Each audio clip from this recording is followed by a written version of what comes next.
Alright man, listen, I'm doing a different type of video today. For this video, I'm gonna go through some of the art books that I own. Now, I love watching these type of videos from other artists that I follow, and I get asked sometimes too, what drawing books do I have? So I figured I'd put this video together to show some of my like art improvement books that I have, and like the art of books to show some of my interests and everything. So we gotta get straight to it. So listen, I'm gonna start off with my art of books, and the first one you can see right away, we got the art of Rick and Morty. Now I actually started watching this show like not too long ago, probably like late last year, I want to say.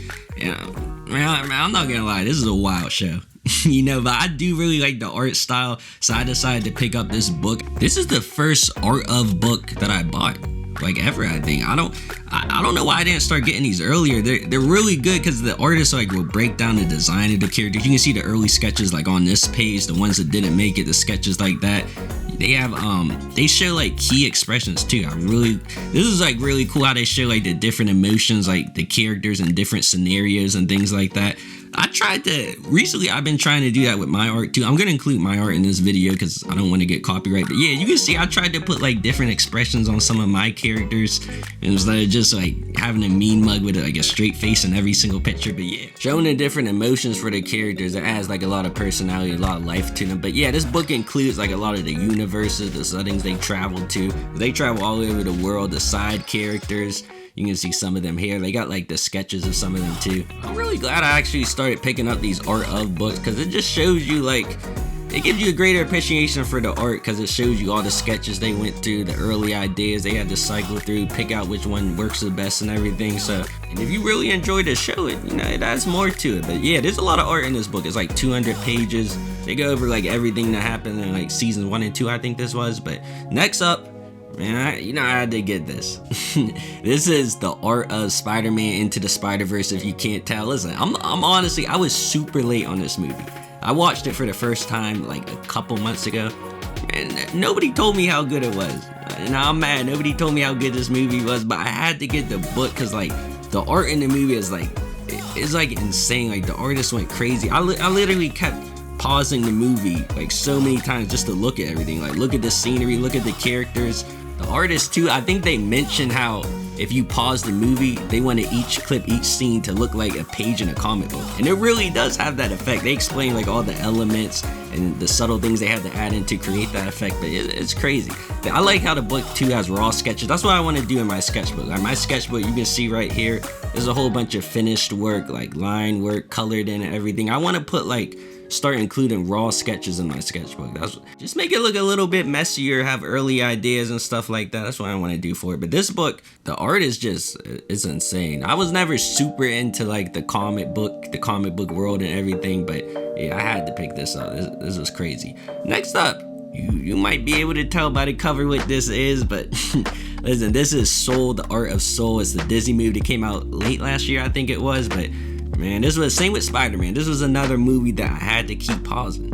I had to keep pausing, not because of like the story or anything, but just to look at things. Like the art was done so well, like the characters, like they had a lot of black characters, the hairstyles, the clip, like everything was just done so well. Like the art was insane.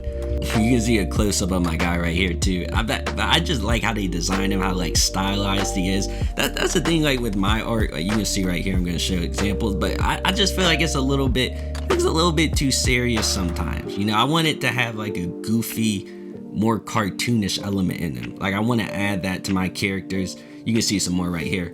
I want to have like that dash, that touch of realism in certain areas, but still add a goofy, unique look in my own type of way. But yeah, I even took notes on this movie. I even took notes when I was watching it. But listen, this was a must buy for me. I had to get this. But anyway, that's all the art books I have. I only have 3 at the moment, but I'm gonna be collecting more throughout the year most likely. I even have a list of like the other ones I want, and they're a little bit more expensive too. They're usually in the like $40-50 range. Some are way over that, but I honestly do think they're more than worth it though, especially for like the TV shows and movies you like. But anyway, next up, I got the books that I use for improvement. Some of these too are like really recent. Like I picked them up at the beginning of this year, some of them.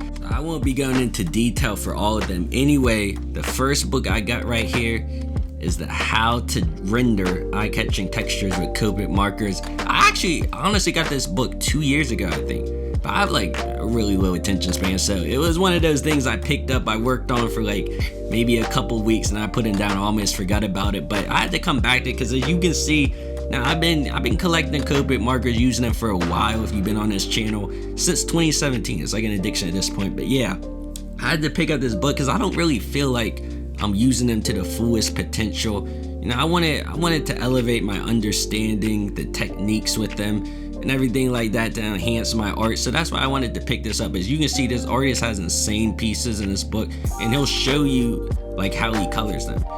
You can see like on these pages, he'll have the exact Copic marker that he's using and how he colors like each individual element in the drawing, the blending and everything. He has like a lot of explanation too about like Copic markers, what they are, how to use them.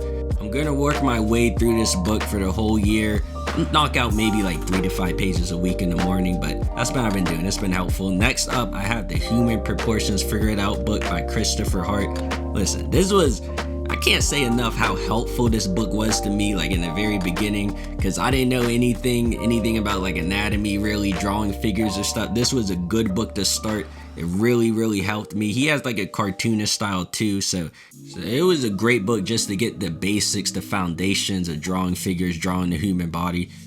This book is honestly a little bit beat up too because I just used it so much. I had like a giant sketchbook maybe like 2 years ago or so, but I just like tried to work my way through that while like reading through this book, like drawing the different figures and pages and stuff. So yeah, it was really helpful. This is a book I recommend to like a lot of people too, to ask me like which books helped.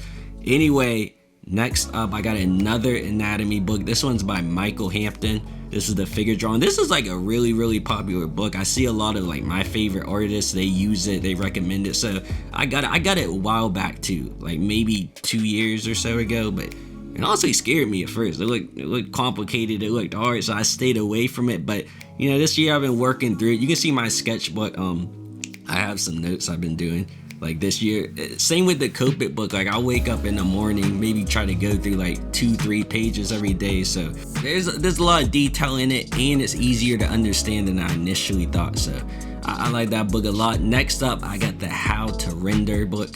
You can see the authors right here. This was a really recent purchase. I got this early this year. I just wanted to get a deeper understanding of rendering, like just understanding how light affects the subjects, the different type of light, the different type of shadows, their placement, their size. You know, I had a lot of questions to ask, so I turned to some of these more detailed books to help me out. You can see some of the notes I've been taking, but this is another book. Like I transition between like the figure drawing, the Copic book, just go through some of the pages in the morning, like 2 or 3, just to increase my knowledge, understanding of certain things. Next up, this is another super recent purchase. I got this at the beginning of the year, but this is James Gurney's Color and Light book. This was recommended by a lot of artists, a lot of the artists that I follow, so I wanted to pick it up. I haven't gone through it that much, you know, I haven't really got a chance to open it. I just like skimmed through it because I started working on the How to Render book first, but after that, get to a good portion of that, I'm really super excited to get to this book, to start working through it. So next one, the last book, is Art and Fair. Now this one is actually a book. You know, I told myself I would read at least 1 book a month this year.